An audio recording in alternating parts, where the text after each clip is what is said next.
They're off in the Breeders' Cup Filly and Mare Sprint. Way behind is Sullivan Angel. Sullivan Angel is passing horses on the far outside.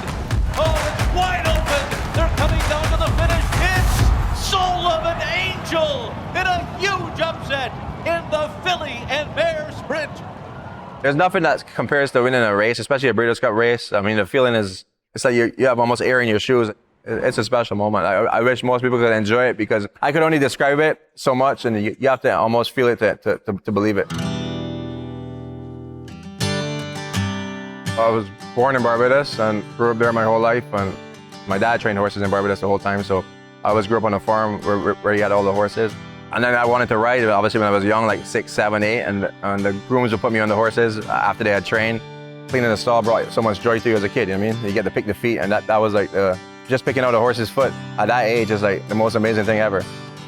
I always knew I wanted to do something in racing. When you're young, you're naive, so you want to think you want to be a jockey, and that's unrealistic as you get older, obviously. So then training was always in the back of your mind. Dreams to be the best in the world. You couldn't do it in Barbados. And you come to America and you realize you get a reality check. I look back at my time, I realized at 22, the horse was training me, I wasn't training the horse. We were winning races, but we didn't have many horses. I mean, we had 8, 9 horses for probably the first 4 or 5 years.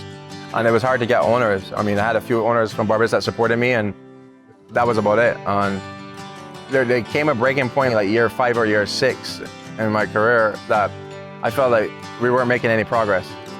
I told my dad at that point, I said, I don't think it makes sense. I mean, we're kind of putting all this into it, and we're not getting a chance. And I think I accepted that it's almost time to go back to Barbados. And he told me at that time, he said, no. He said, we came too far to go back. And for me, that gave me confidence. From then on, everything kind of just went to a different level, and one owner brought another owner, and God blessed us with all the opportunities, and we tried to make the most of it. Our first Breeders' Cup runner was Matt Fizzard in the Classic, and he ran 5th that year. And then to get back in 23 with 3 Riches and Skippy, and both of them run 3rd, that was the first time we hit the board. We felt elated. A Breeders' Cup is something you dream up. I mean, you grew up watching the Breeders' Cup, and to get our first Breeders' Cup win with Sullivan Angel, it was a dream come true, and it was a moment that you cherish for life, and something that you basically, it's a memory that you don't forget. And after the first furlong in that race, I was like, whoa, like she has no chance. And then every furlong started getting better and better, and by the 3th full, like, I thought she had a really good chance. And then by the 8th full, I felt like she was gonna get there, but then she got there in slow motion.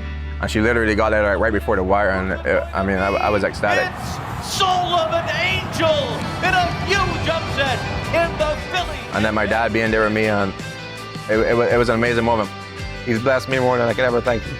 Thought that we weren't going to break through, and he gave me that confidence. So that gave me a lot of confidence to get here. So, I mean, it means a lot when you put your whole life into something and you get there finally. I'm just thankful that it was able to happen. That was my first thought. I mean, just thank God. Like, it's taken a while to get here, and it's been a journey, and we didn't make any excuses, and we kept climbing, and he kept blessing us.